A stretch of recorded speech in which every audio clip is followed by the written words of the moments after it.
Well, they're at it again. The bad builders are behaving badly, and we've got some stories to share with you. Hello everyone, this is Chris Morton, real estate broker with eXp Realty in Raleigh, North Carolina, and we've done stories in the past about builders that behave badly, giving you some real horror stories. Well, we've got some more to share with you now, and these, as always, are not meant to entertain. They're more cautionary tales, so if you decide to build a house, you'll know what to look out for and hopefully what builders to avoid. Again, this is not about saying that all builders are bad. There's some very, very good builders out there. And this is just to say there's some bad builders, and just watch out for these signs. And if you stay until the end, we're also going to give you some tips on how to avoid those builders, what you need to do if you get yourself into a bad situation, and just general things you can do to help yourself out. So let's start first with a really, really sad story. It's been circulating around lately, courtesy of the local Triangle ABC News affiliate. They detailed a story about a builder out of Sanford, North Carolina that has done really bad things to some people.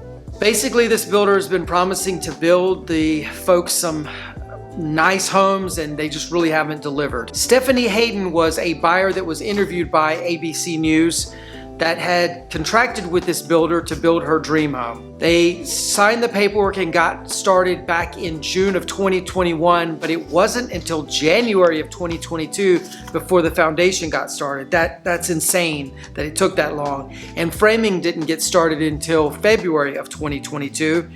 We're now here in May of 2022, and the framing has not even been finished. The house is nowhere near getting done. It's just a really, really bad situation. Her husband had been deployed, and so the hope was that everything was going to get done so they could move into their new house in April, this being May, and there's no way in the world. They don't even have walls up, so there's definitely no way they're going to move in. And to make matters worse, they made a huge mistake beyond staying with this builder to the point of no return. They made a huge mistake in that they sold their current house. So now Stephanie, her husband, their son, and their dog are living with family until this home is eventually done. They're out $12,000 on a builder deposit. They're out $80,000 for their construction loan, a portion of their construction loan that went to the builder. And to make matters even worse, the lumber company that supplied the lumber for the house has put an $18,000 lien on this property because they haven't gotten paid. And Stephanie and her family are not the only ones that have suffered. There's been families all in a bunch of different towns that have been in the same situation, where this builder just hasn't done any work, has taken the money, and is now even contemplating, according to this news article, this builder's now contemplating bankruptcy, which will mean these poor families won't have any opportunity or any recourse. Hopefully, our hearts are going out to them. Hopefully, there'll be some resolution on this situation soon. Terrible, terrible story. My team and I have also been involved in some really horror stories in the last little bit. There were two different builders with two different clients who both promised our clients that the homes were going to get done on a certain time, and they didn't follow through with that. The homes did not get completed in the time that the builders promised they were going to be done. And so this is not outrageous. This is to be expected. There are delays.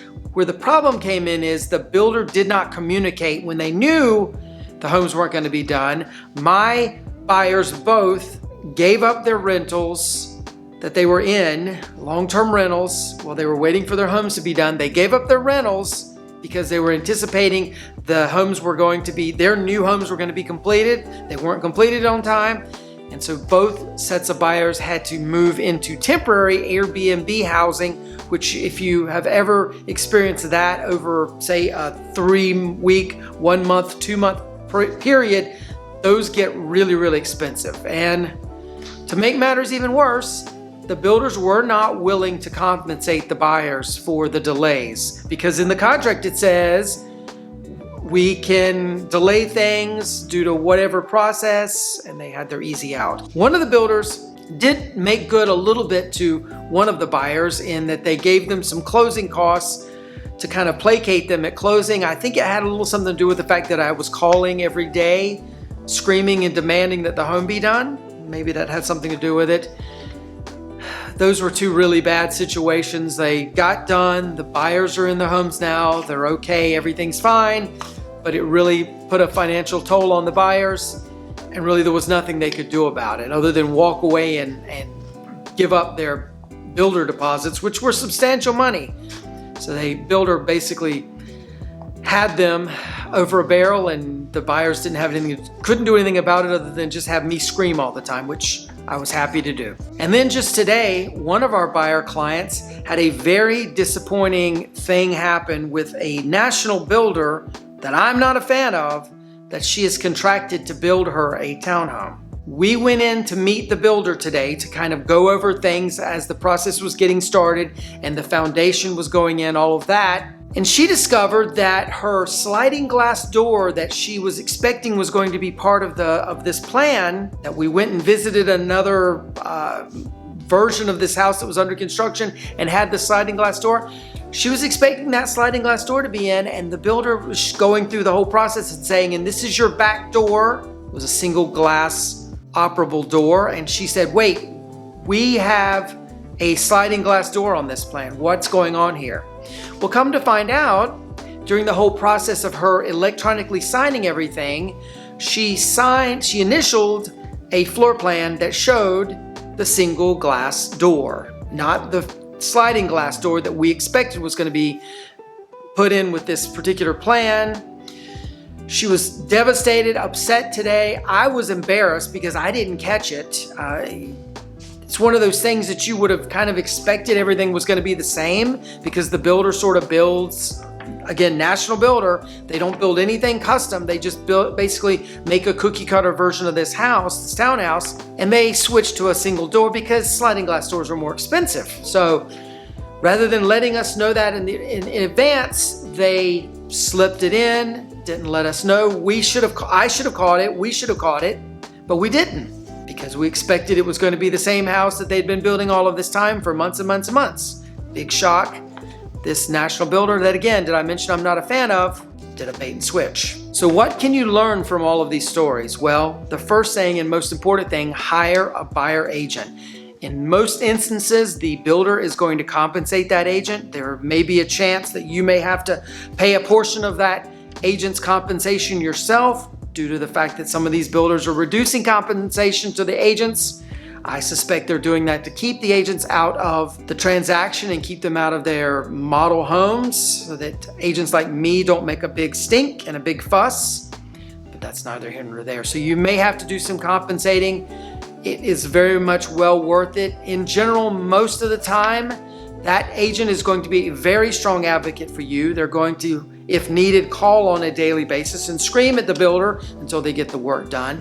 They're going to be able to provide you a list of good builders who don't do things like what these horror stories I've told you about today. They're not going to do those things to you.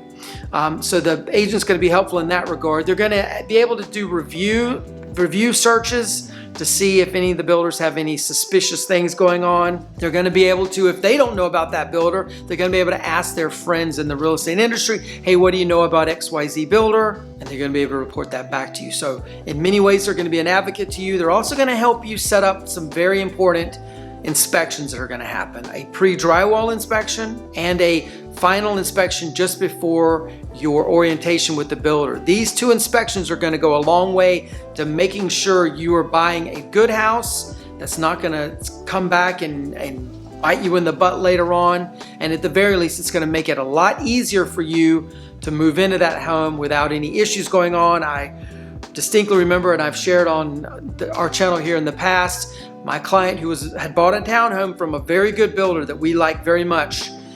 And unfortunately, the builder is only as good as the subcontractors that do the work. Well, a plumber subcontractor did not hook up the plumbing line in the tub upstairs above the kitchen. The inspector thankfully did a test drive of that tub like he should do, and the ceiling started caving in from the second floor into the first floor. Big giant puddle of water in the floor.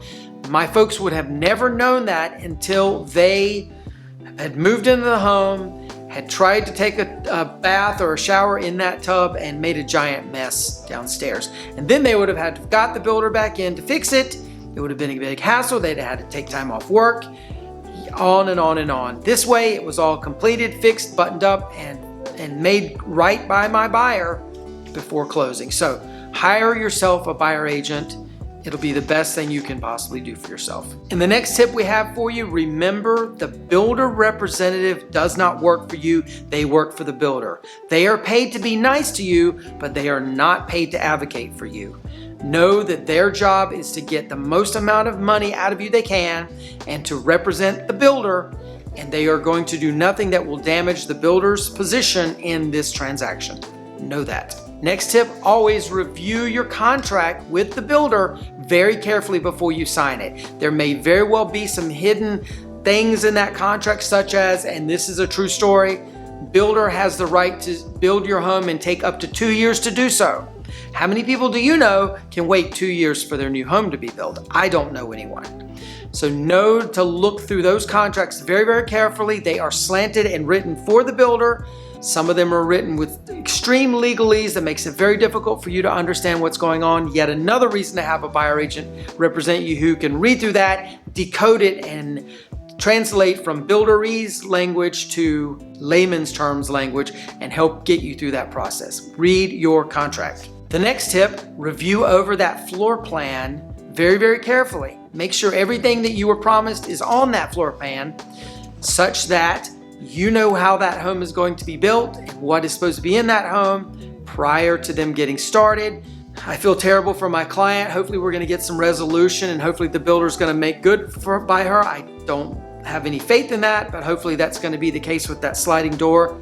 But know to look over the floor plan. You shouldn't have to do that with a fine-tooth comb, but use this as a learning lesson that we all should go over those floor plans with a fine-tooth comb. Next tip, never, ever, ever sell your home, your current home, until you've at least gotten to the drywall stage of your new home. So when you've had that pre-drywall inspection with the builder, with your inspector, I should say, before you have a meeting with the builder to go over the whole process of where things stand, before they put the drywall up, before they put your walls up, that meeting with the builder is a great time to have the conversation. When do you expect this home will be done approximately, not officially to a day? When do you expect it so that I can put my home on the market? You're looking at generally 75 days, 90 days from that drywall meeting with the builder to the point that that home should be done. Unless you're in a luxury home, it's going to take a couple months longer beyond that. But that should give you a good idea of when you should put your home on the market so that you can time it so that you are not, like my poor clients, homeless and having to rent in an Airbnb that's super expensive, or like Stephanie, the client of the Sanford builder who's having to live with family. That's not what you want to have happen. Do not sell your home until you're absolutely sure when your new home is going to be complete. Make sure you check online reviews of these builders. See what other people are saying. If other people have had horror stories with this builder, do not think it's going to be fine. They were just outliers. No, do not think that. Run away from that builder. There are plenty of other really good builders out there. Your agent can help you find them. Avoid the bad builders with the bad reviews. And make sure you check the North Carolina Licensing Board for General Contractors. Check to see if there's any complaints on that builder. Check to see if they've done anything that was kind of slimy that had been reported to that licensing bureau, because that is definitely a place where you can go to see some accurate information on a builder. So we hope this information has been helpful. If you are contemplating a move either into or out of the Raleigh Triangle real estate market, my team and I would love to be your agents of choice. You can contact us by clicking on the link in the description below or emailing us at hello@mortonbradbury.com. Please like and subscribe to this video if you haven't already done so, and we'll see you on the next one. Take care. Bye-bye.